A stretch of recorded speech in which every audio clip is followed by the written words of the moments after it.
If you would turn to Genesis 1:26, Genesis 1:26. Oh, I have it right in front of me here. Okay.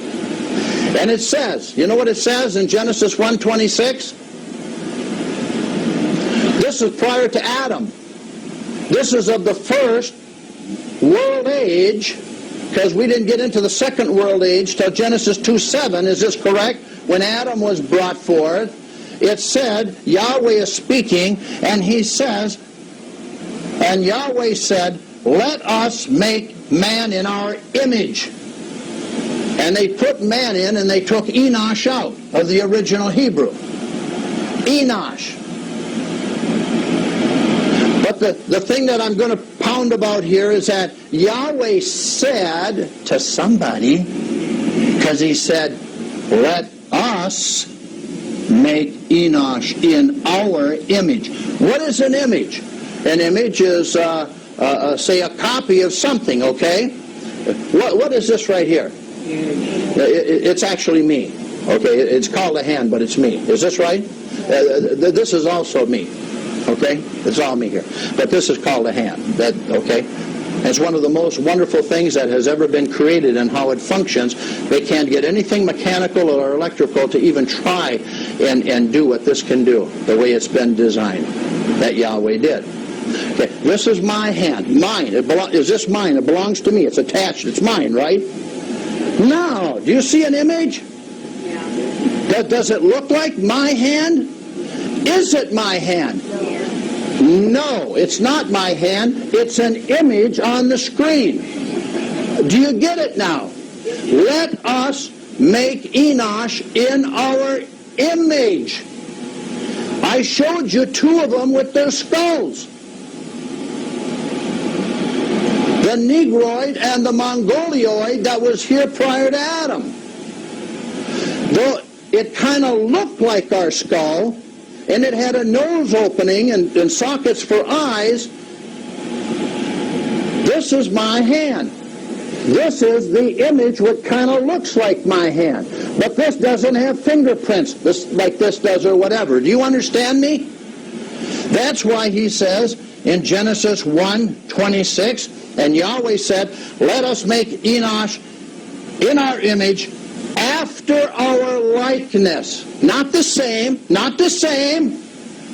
After our likeness, and let them have dominion over the fish of the sea, over the fowl of the air, over the cattle, over the earth, and over every creeping thing that creeps upon the earth.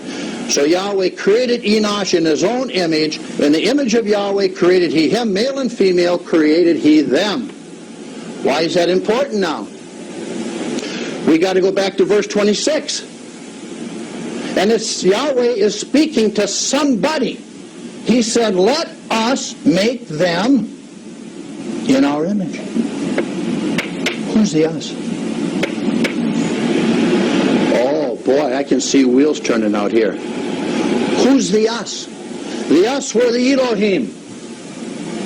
We're the sons of God of the stars called Zanoni, the children of the stars.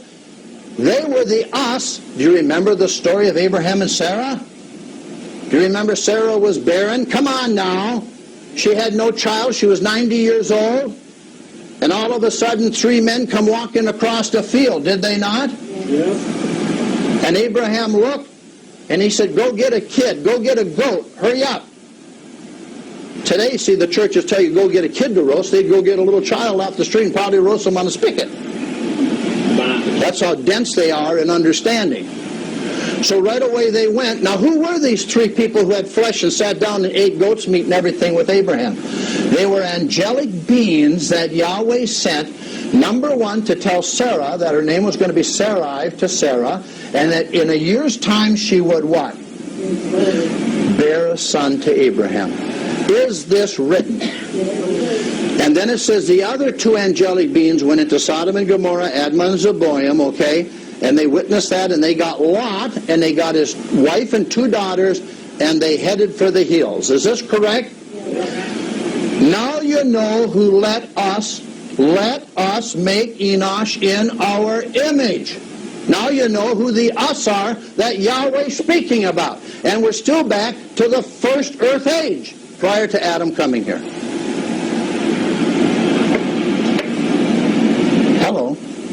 And you notice he also pluraled it the second time. He not only said, let us make Enosh in our image, after our likeness. Our is plural. This is very important. This is extremely important. Because if you don't lay the foundation and lay the concrete right, or have the steel rods in the concrete to reinforce it, to lay the foundation, when you start putting the walls up and the roof on, you might have some problems, or the concrete might crack if it comes under too much weight and too much pressure. Will it do that? Yes. Let us, and what? In our image, plural, saith Yahweh. This is before Adam was brought onto the earth, as Adam was what? What does it say in Luke chapter 3? And Adam was the Son of God. It doesn't say here that these are the sons of God, because they're only in the image. If you go on to read, it said Adam was the son of Yahweh God. He was the same flesh of flesh, bone of bone, blood of blood, spirit of spirit. And you'll notice he didn't breathe into their nostrils the spirit of life. But if you go over here to chapter 2 of Genesis, verse 7, and it says that Yahweh formed Adam from the dust of the ground and breathed into his nostrils the spirit of life, the Holy Spirit, the spirit of life, and Adam became a living soul. He became what was known as a human. H-U-M-A-N. They have taken and called it now a human, and they're trying to tell you that everybody's a human on the surface of the earth, which is a lie. In order to be a human, you have to be of the Holy Spirit, of the seed of Adam through Seth, all the way down to Abraham, all the way to Isaac, all the way to Jacob's sons, and to the progeny of Jacob's sons, in order to be a human on the surface of the earth, to have the Holy Spirit in you, because you are what? The holy seed. Ezra said Israel was the holy seed of Yahweh on the earth, who today are the white Western European people and the nations thereof.